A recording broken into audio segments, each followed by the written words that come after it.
These bullshit blazing, still my heart is blazing. If the words kill me, I don't need a new one under you.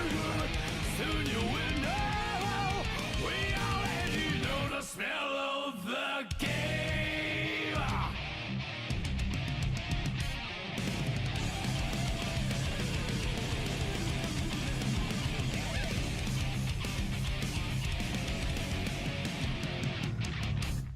Can't you see I'm blazing? Still my heart is blazing. If the words kill me, I don't need a new one under you. My tribe is my word. Your words will never let me disobey. That is bullshit blazing. Still my heart is blazing. If the words kill me, I don't need a new word under you. Soon you will know. We already know the smell of the, know the smell of the, know the smell of the, know the smell of the game.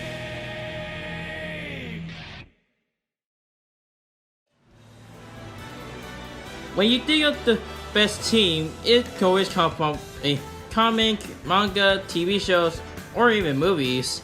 However, any official character gonna need a leader to lead them in charge, such as Ladybug, the miraculous hero of Paris, and the new Guardian, of course, and Ruby Rose, the daughter of Summer Rose and the team leader of Team RWBY, with a W.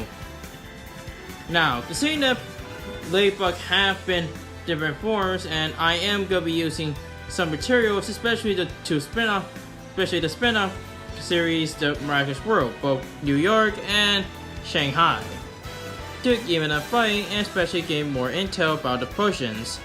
As for RWBY, I'm going to be using every material, not canon ones, including crossovers. So based on that, I'm using the BlazBlue cross-tag battle game main to back up the stats and feats about RWBY, including RWBY Grim Eclipse, the manga official one of RWBY, including comics like the DC one based on before Volume 4, including a crossover with the Justice League.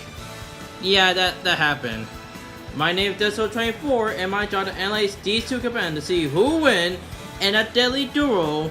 And I had to say this, it's good to be back.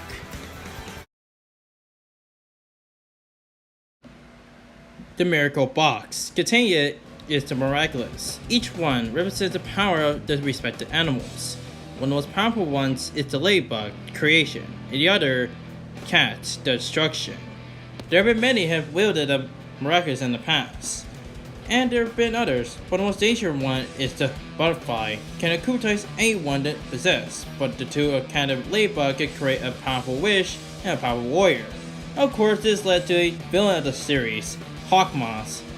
He's considered to be the main bad guy and one of the Miraculous, and well, he is a mad child at this point. However, there is something I would mention. The Miraculous Box is being protected by Guardians. The Guardians of the Miraculous is ancient ones, created by and protected by shaman monks. Some of them have been extinct, but there's actually one of them who managed to survive it. His name is Fu. Fu is one of the survivors. He also caused the one that got destruction. Point is, he managed to save the Miraculous Box before getting eaten by a sentient monster. But however, due to aging, he is not capable of fighting against the new threat. To ensure him to find a way to defeat Hawkmoth and prevent him not getting on the power of the Miraculous, he had to select a user. And guess which one it is? I'm going off for 15 minutes. You're going to be late for your first day back at school. Got it, Mom. Yep. A teenage girl who possessed the powers of someone, possibly a god, and a few more. Well, have I seen this before? Like, I seen this on our show with hand drawn. Nah, I think that's not important. But anyways, Marinette Bouchain lived with parents with her mom and dad in a bakery. Her life was a bit difficult. One of being having to be constantly bullied by the same girl who constantly every year. One day, after being late school, she saved an old man, which is actually Fu, who actually chosen Marinette to gain the power of the Ladybug. And it's also the same day as her birthday.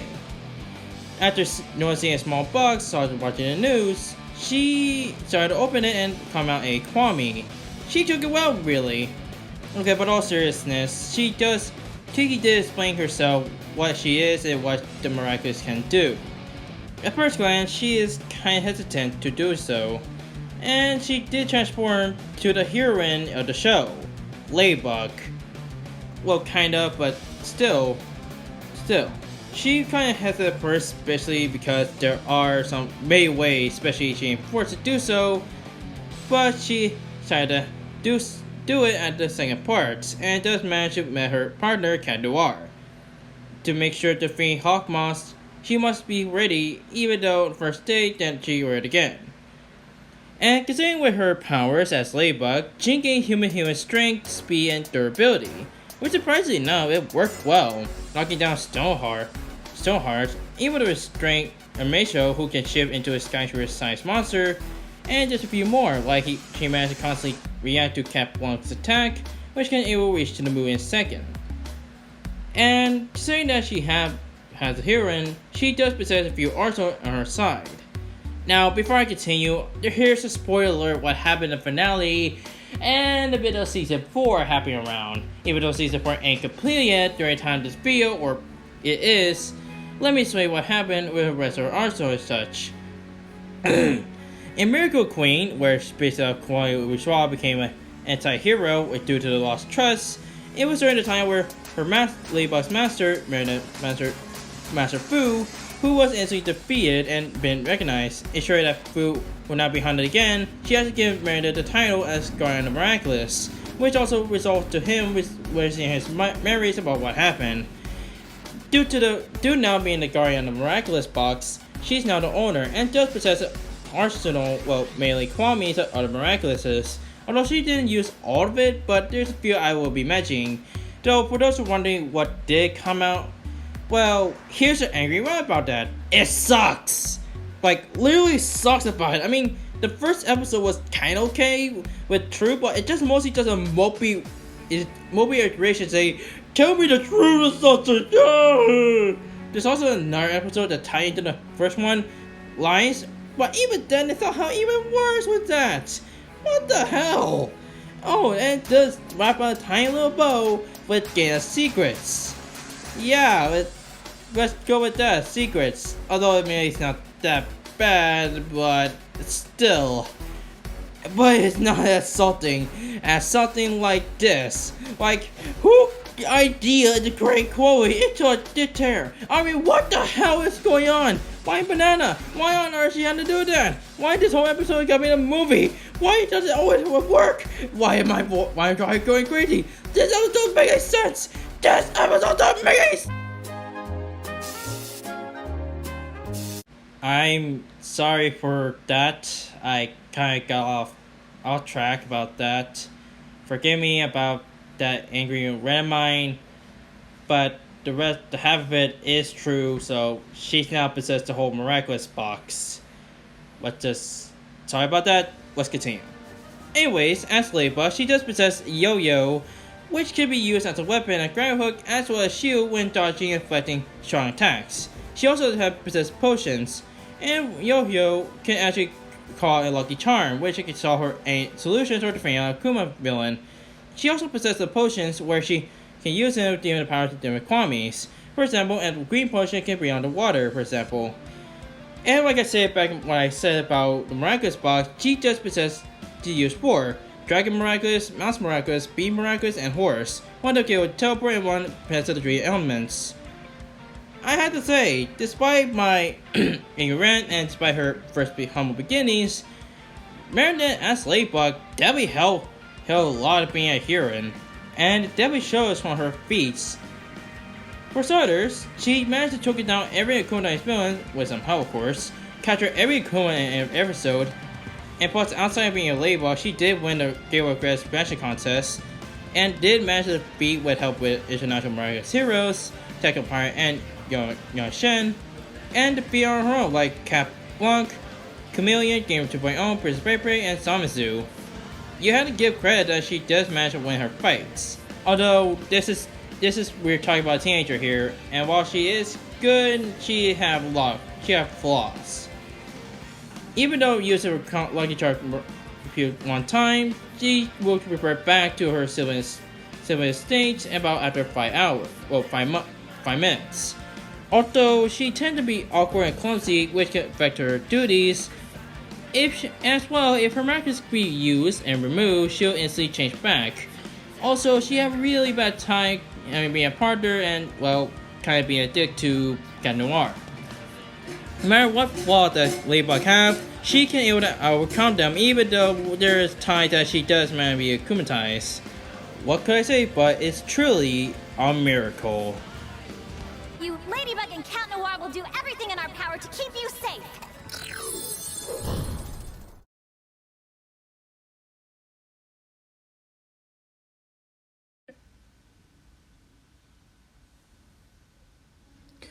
In the world of Revenant, there are divided kingdoms. The kingdom serves as somewhat schools to face off with the Grim, as well train the new generation into becoming hunters and huntresses. There are plenty of kingdoms, of course, one of being Beacon Academy, where hold the next generation, especially there are more to it. While there are other teams I will discuss here today, especially some interesting ones and some fascinating ones, but today we're focused on the team RWBY, not confusing with the title, and their leader Ruby Rose, not confusing with the same team name and the leader. Kind of confusing, especially with the team name, Although, something familiar about this scenario, how come I've seen this kind of stuff before, separate with different ones, especially from Disney? Nah, it could be nothing. Could be nothing. It could be something else. Anyways, let's talk about who RWBY is, shall we? Ruby Rose was living with her sister, was technically stepsister, Yang, and her mom and dad. However, her mom passed away due to recent events, and then later transferred Beacon Academy to train as a huntress. Although she was originally going to go to Atlas, but it was given an opportunity to her after some incidents in the first episode. Although to be fair, during Beacon Academy, she does form her own team, especially her friends and her sister. And given what shown in the show, her strength is pretty incredible. With her attack, she can able to knock through people through buildings. Her speed can able to go as fast as around 50 or 60 feet. And plus, she survived a lot of tons of blows, especially from other Grim or other hunters and huntresses. Of course, this could be linked to her powers and abilities, her semblance, and her aura. We'll get to that. Considering her aura is shown to be a most specific abilities given to individual, and their durability could able to survive heavy blows, but with too much, it will cause to deplete. And RWBY, while unarmed is kinda sucks, she is still capable, and her semblance can able to dash to inhuman speeds, depending what direction you want to go to. And hell, that kind of speed managed to keep up with speedsters like Jesse Quick. Well, this version, long story in a crossover with Justice League. Of course, while RWBY is a huntress, but no huntress without is their arsenal and weaponry, including equipment, of course. RWBY's signature weapon is her crystal crescent rose. It's basically a giant sickle. It can able to slice a Grim clean off, and has different modes. One is usual, and the sniper mode can able to go high speed with different ammo, which does of course fire, ice, gravity, and lightning. RWBY only use those 4 elements. It's basically magical elements that create different effects. Given what you're of, RWBY has definitely packing heat, especially with dealing with Grimm. However, her true asset is actually coming from the unexpected ones, her silver eyes. Now, before I continue, a major spoiler warning for those who haven't seen Volume 6, 7, and 8. Just a little heads up, because things are about to get weird to get perspective, but with a lot of story lore. Ruby's Silver Eyes came from the Silver Eye Warrior clan, originated by the God of Light. I forgot his name, but God of Light is basically like the opposite of the God of Darkness, which created Grimm. And such, God of Light is created to destroy and to renegade and Grimm with its own bare power.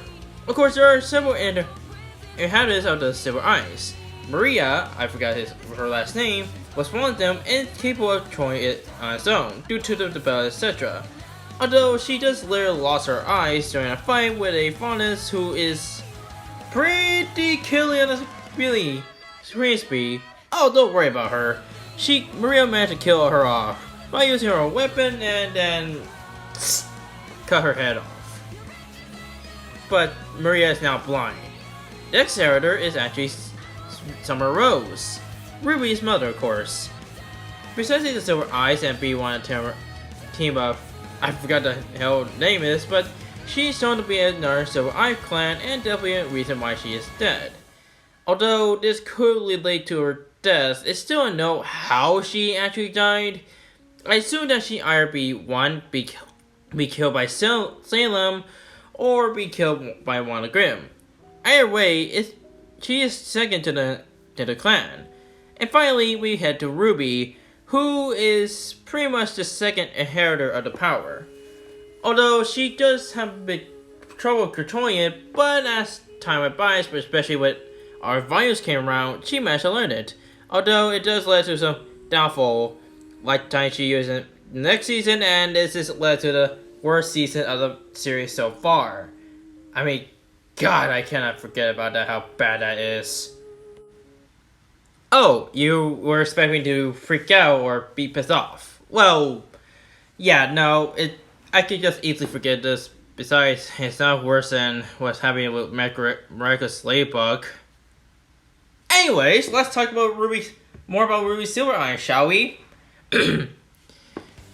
While it does require about a few months, the Silver Eyes is definitely one of the most powerful ones that know to date, instantly killing Grimm with just one shot of a blast. Although it does require something, a focus or a strong emotion state to our user eyes, whether it be joy, pride, enjoyment, and of course, death. Or witnessing someone dying. It's basically like that. Well, it was good use, and sadly it only worked for Grimm. But no matter what works or not, RWBY, especially with her team and allies, managed to pull off some impressive feats over the years. She managed to nearly wipe out Grimm of invading Grimm, hold out horror Grimms, held her own against Rome and Neo, incapacitated Carnage Mac, and just a few more. And hell, she managed to defeat this world version of Starro, well, in his own universe with the Justice League of RWBY universe. And not only that, she defeated others like the mad scientist from the Grim Eclipse game, Duels, and hell, in the BlazBlue game, she managed to beat his system Aria XX, not once, but actually twice. Well, given the secret ending, of course. RWBY's definitely a skill, especially with others. Although, even though that RWBY is a skilled huntress, she's mostly a team player at this point. To be fair, while RWBY is nowhere as awful or terribly fight, she kinda weak in hand-to-hand combat, and she can be defensive without her sai. Plus, she turned reckless, and she was most of her fears that require feats from help from others, and RWBY sure infinite resources, and feat by force like Mercury. Although, to its credit, RWBY is definitely a high huntress, and given what currently now in the series, hopefully her friends can escape from the island. Whatever I say, look like this rose isn't gonna fall anytime soon.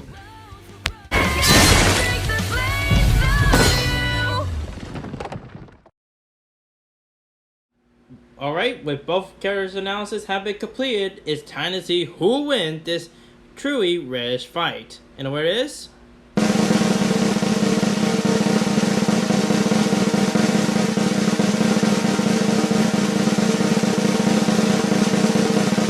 Ruby Rose. And boy, I'm gonna get a lot of hate from a lot of Miraculous Ladybug fans.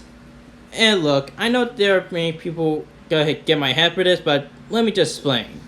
I'll say this, that while Ladybug has some advantages, for others, she is more well aware of facing her opponents, even more for deadlier, which would make her in the category of intelligence, I'll admit. And plus, in terms of strategy, she is far skilled, and well aware against opponents who are far stronger than her. One that being Cat Blanc or the time-like Cat Noir who get able to destroy futures, and such. However, this is where it all ends. For starters, thanks to the game, BlazBlue cross-battle for RWBY. At first glance, she can able to compare characters that I can able to use from the game, such as for example, she able to keep up with Asi, who have shown in X-Blaze, allowing Drew, she can able to allow Drew drain people through time, as well face off with opponents like Shoto, who is weaker than full power Hug Me, and face off with Umji, who can analyze the whole entire planet and move. And as well, she is capable of defeating with help, of course, Art System SX, who is able to create Phantom Field, which can able to warp multiple universes, which means RWBY is capable, and with help, at best multi-universal. And I will admit, while the Lucky Charm does help Ladybug, but mostly just on the thing of Kutai's villains and find their weakness, while RWBY can be spoiled by her weakness, but there is one major problem, especially with the feats I've been using for RWBY from the BlazBlue game. And just breaking character for a moment, yes, while I would state this, if I were just exclude out the BlazBlue tag team battle game, then Ladybug could easily win, no doubt saying. But in terms of battle between two characters, with the fairness I had to use some now can't be for making it even, Ladybug doesn't really have a chance against RWBY, especially when I had to use it for this analysis. While Ladybug is more a strategist, but really have lived for fighting for years as a huntress and trained one, while Ladybug is mostly gone to join the ride. In conclusion, RWBY is, well, far faster, stronger, have more combat experience. Their ability with Aura, she can able to survive heavy blows from Ladybug, but admittedly, she does have weaker power than Ladybug, but then again, sometimes brains do not win fights. In the end, Ladybug had little to defeat RWBY thanks to the feats I've been using for BlazBlue. You could say there was no luck for Ladybug this time. The winner is Ruby Rose. Alright! Let's keep fighting for what's right and protecting those who can't protect themselves! Yeah!